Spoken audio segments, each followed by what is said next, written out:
How would you face the end of all things? When the final darkness approaches, would you stand firm and courageous?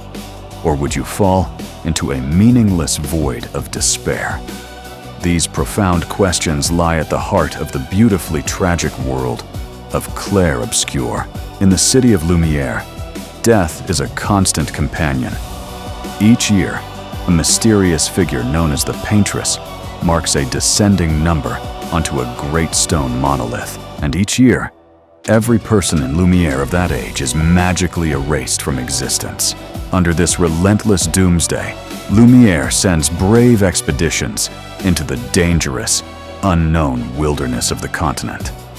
Their mission: to stop the Paintress and secure a future. Those already marked for death embark on a final journey toward victory or martyrdom. No expedition has ever succeeded. No one has ever returned. But those past missions did not have fate on their side. This is the full story of Expedition 33. The story is set 67 years after the first eradication event, when the city of Lumière was cut off from the rest of the world and left isolated in the middle of the ocean. The people of Lumière call this first catastrophe the fracture, while the events that followed are known as gauge. The word gauge comes from French, meaning eraser. Each year in Lumière, the Paintress awakens and inscribes a number onto a massive monolith. Every year, that number decreases by 1, and anyone whose age matches the number instantly turns into petals and disappears. To stop Gauge from eventually wiping out all life in Lumière, special expedition teams are formed, each named after the number written that year. Their mission is to travel to the monolith and destroy the Paintress so she can no longer harm the people. The story follows Expedition 33, which departs immediately after the most recent Gauge event. As soon as they reach the shore, they are confronted by a white-haired man. He wears the same uniform as the expedition members, yet he appears far older than anyone should be. The question is obvious: how did he survive Gauge? Without hesitation, the man mercilessly slaughters nearly the entire team. Only a few manage to escape. One of the survivors is Gustave. He wakes up near a waterfall, confused about how he survived. With no clear answers, he continues moving forward until he stumbles upon a horrific sight: a massive pile of corpses made up of fallen expedition members. Overwhelmed by despair, Gustave raises a gun to his head. Just before he pulls the trigger, Loon appears and stops him, reigniting his determination to continue the mission.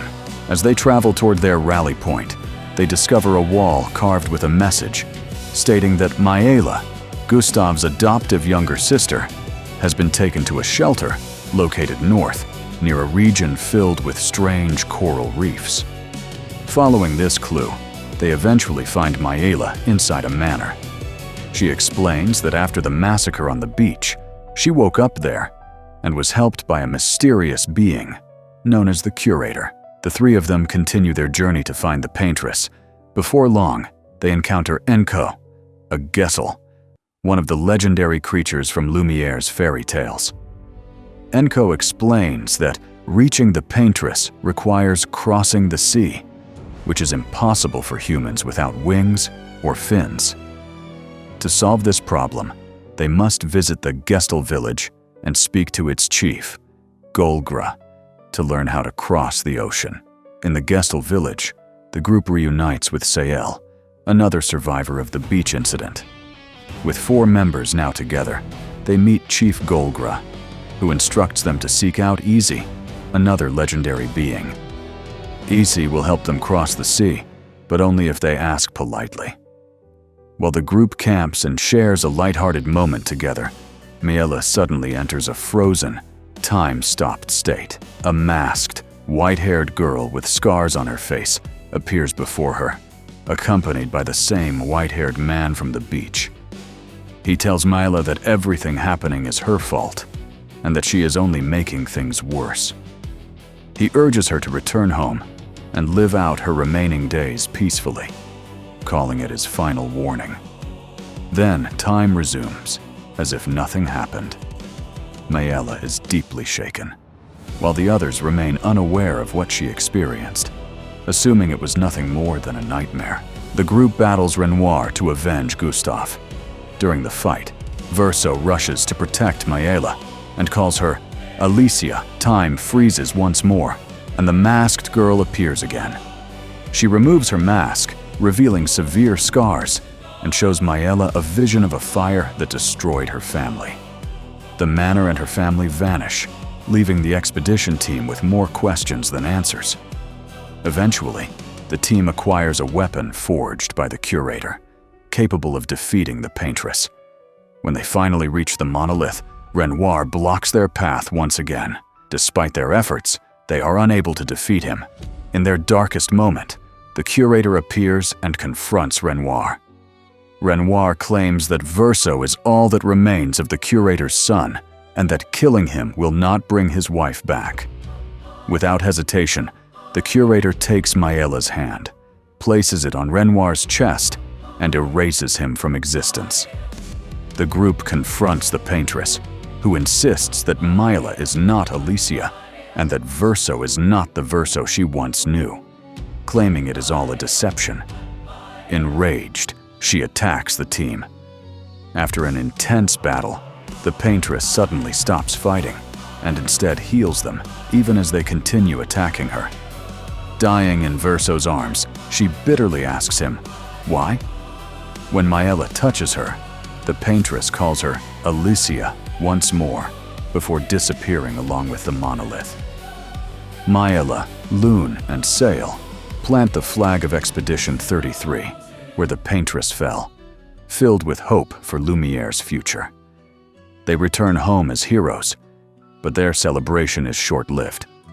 A shockwave erupts from the shattered monolith, sweeping through Lumiere. One by one, the people vanish as though Gage has returned. The story then shifts to the past, where we take control of Alicia, who awakens in a manner similar to the one the expedition once visited. She follows the voice of her older sister Clair, and the truth of Lumiere is revealed. Alicia's family are painters, capable of creating living worlds inside canvases.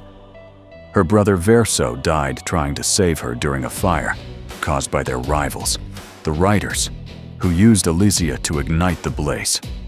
Their mother, Alan, consumed by grief, entered a canvas created by Verso, the very world the expeditioners lived in.